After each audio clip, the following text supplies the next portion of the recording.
읽어주는 동화책 당나귀 귀를 가진 경문왕. 신라 제47대 헌왕왕 시절 왕족인 김응념은 18살의 나이에 국선이 되었어요. 그가 20살이 되자 헌왕왕은 대궐에서 축하 잔치를 열어주었답니다. 나는 국선이 되어 나라 안을 돌아다니며 무엇을 보았느냐? 왕은 잔치가 무르익어 갈 즈음 김응념에게 물었죠. 예, 신은 행실이 아름다운 세 사람을 보았사옵니다. 김응념은 허리를 숙이며 공손히 대답했어요. 행실이 아름다운 세 사람이라. 허허, 어떤 사람들인지 궁금하구나. 어서 그 이야기를 듣고 싶구나. 왕의 말에 김응념은 다시 입을 열었어요. 한 사람은 남보다 높은 자리에 앉아야 하는데도 낮은 자리에 앉는 겸손한 사람이었습니다. 또 한 사람은 큰 부자인데도 검소하게 사는 사람이었으며, 세 번째 사람은 높고 귀한 권세가 있는데도 위세를 부리지 않는 착한 사람이었사옵니다. 헌왕왕은 그의 말에 고개를 끄덕였어요. 무엇보다 그런 사람들을 가려볼 줄 아는 김응념이 대견스러웠던 거죠. 소문대로 과연 영득한 데가 있도다. 내 사위를 삼아도 부족하지 않겠구나. 문득 왕은 욕심이 생겼어요. 그래서 왕은 김응념을 가까이 불러 일렀죠. 짐에게 두 딸이 있도다. 그대에게 시집 보내고 싶은데 어떻겠는가? 황궁하옵니다. 하지만 부모님이 계시는데 혼자 결정할 일이 아닌 듯하오니 소신에게 생각할 시간을 주시옵소서. 김응념은 왕에게 넙죽 엎드려 절을 하고 대궐을 빠져나왔어요. 김응념의 부모는 그 이야기를 듣고 한편으로는 반가웠고 한편으로는 적잖이 놀랐어요. 아들이 왕의 사위가 된다고 하니 기쁘기도 하였지만 어찌 생각하면 걱정되는 일이기도 했죠. 무엇보다 두 공주 중에서 아내를 고르라는 말이 석연치 않았어요. 왜 왕께서 직접 응념의 아내를 정해주지 않는 것일까요? 혹 응념을 시험하려는 것은 아닐까요? 응념도 부모님과 함께 그런 걱정으로 몇 날을 보냈답니다. 그러나 우선은 왕의 말을 따라야 하니 누구든 선택을 해야 했죠. 첫째 공주는 인물이 좀 떨어지니 인물이 좋은 둘째 공주를 아내로 맞으면 행복할 거다. 그렇게 하도록 하자. 가족들은 의논 끝에 둘째 공주로 결정했죠. 그런데 범교사가 소문을 듣고 김응념을 찾아왔어요. 범교사는 화랑의 우두머리며 여러 제자들이 따르는 스님이기도 했죠. 범교사는 김응념에게 진지한 표정을 지으며 말했어요. 공께서는 제 말을 잘 들으십시오.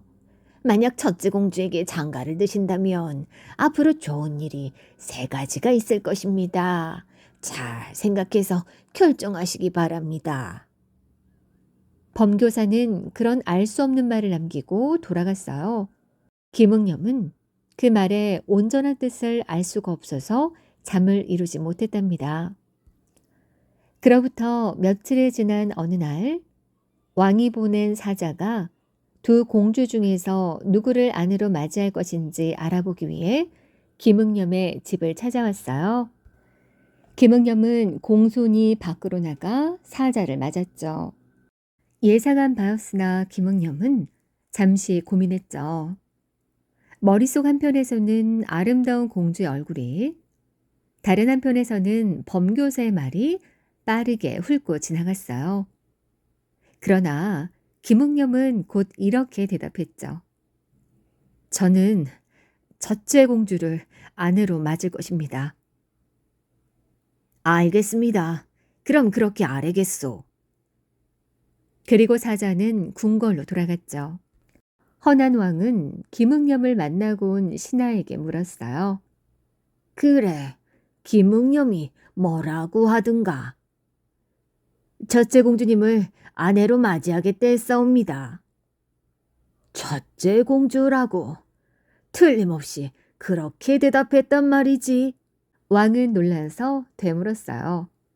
당연히 인물 좋은 둘째 공주를 택할 거라고 믿었기 때문이었죠.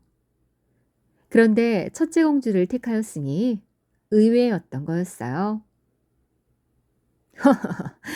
과연 김응념이로구나. 그렇다면 속히 혼례식을 준비를 하게 하시오. 왕은 곧 흐뭇한 미소를 지었답니다. 오래지 않아 김응념은 첫째 공주와 성대한 혼인식을 올렸어요.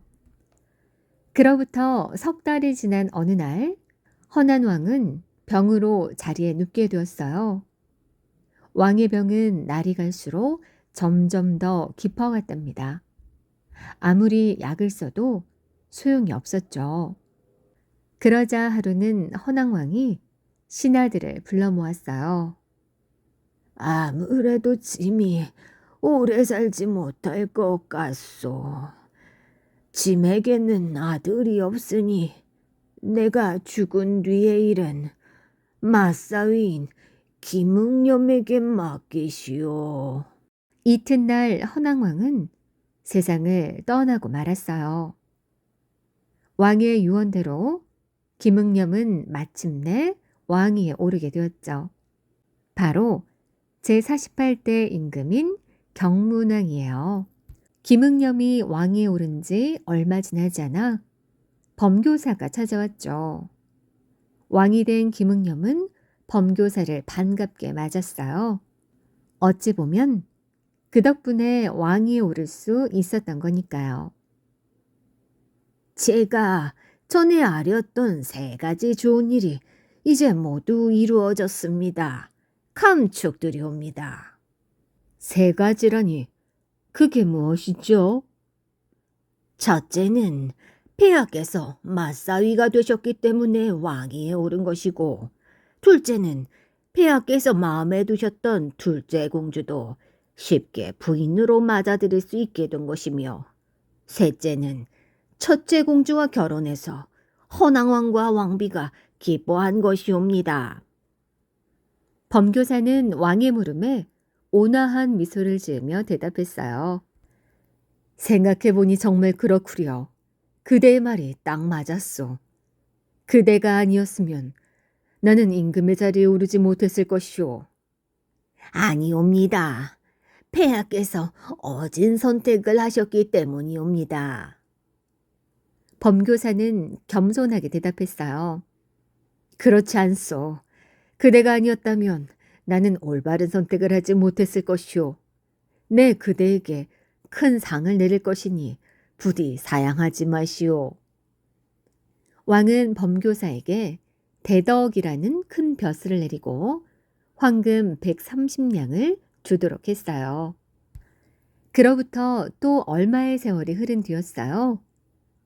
경문왕 주위에서 몹시 해괴한 일이 일어나기 시작했죠. 어느 날부터인가 왕의 침실에 밤마다 많은 뱀들이 몰려들었던 거예요. 뱀이다, 뱀. 이게 무슨 흉측한 일이란 말인가. 그러면 신하들이 서둘러 달려와 뱀을 쫓아내려고 막대기를 휘둘러댔죠.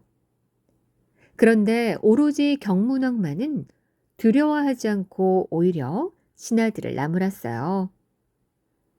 가만두고 물러들가거라. 짐은 뱀이 없으면 하루도 잠을 편안히 이룰 수가 없구나. 그럴 때마다 신하들은 고개를 갸웃거리며 물러나곤 했죠. 한 번은 신하가 숨어서 살펴보니 왕이 잠들면 뱀들은 징그럽게도 혀를 날름거리며 왕의 가슴을 뒤덮고 놀았답니다. 경문왕에게는 그것 말고 또 이상한 일이 생겼어요. 언제부터인지 귀가 갑자기 길어지기 시작한 거죠. 아니, 도대체 이게 무슨 일인가?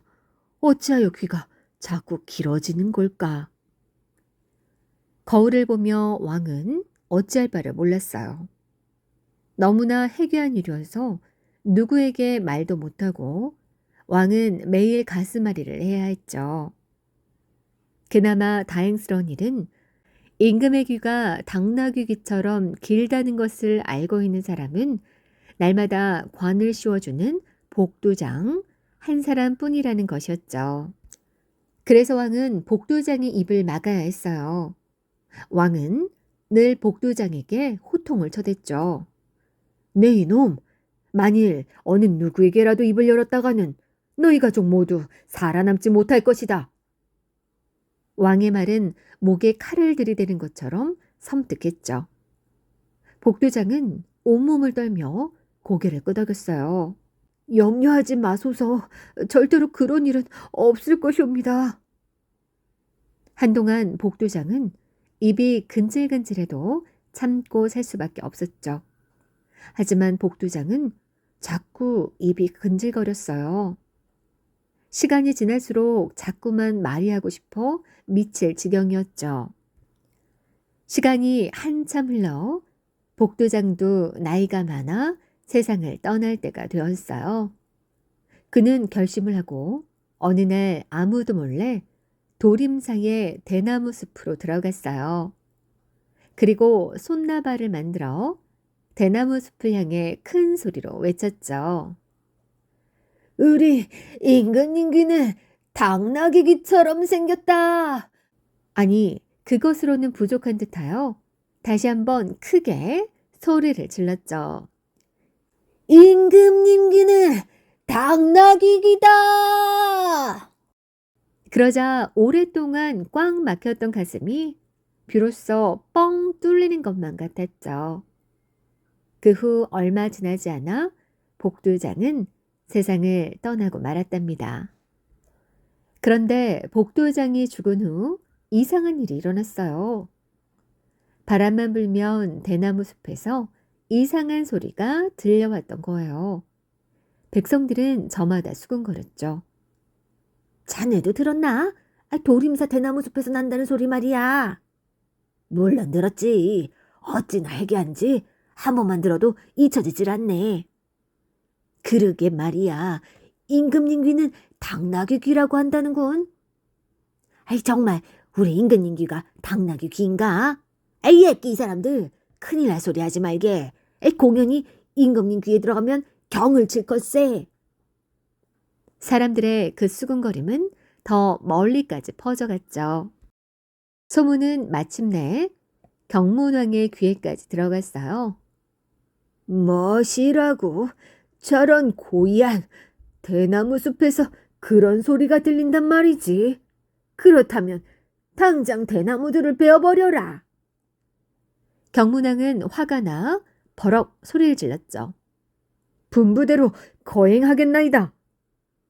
신하들은 곧 도림사로 달려가 대나무들을 남김없이 베어버렸어요. 그리고 그 자리에 산수유 나무를 대신 심었죠. 그 뒤부터 바람이 불면 대나무 숲에 있던 자리에서는 전과는 조금 다른 소리가 들려왔어요. 임금님 귀는 길다. 임금님 귀는 길다.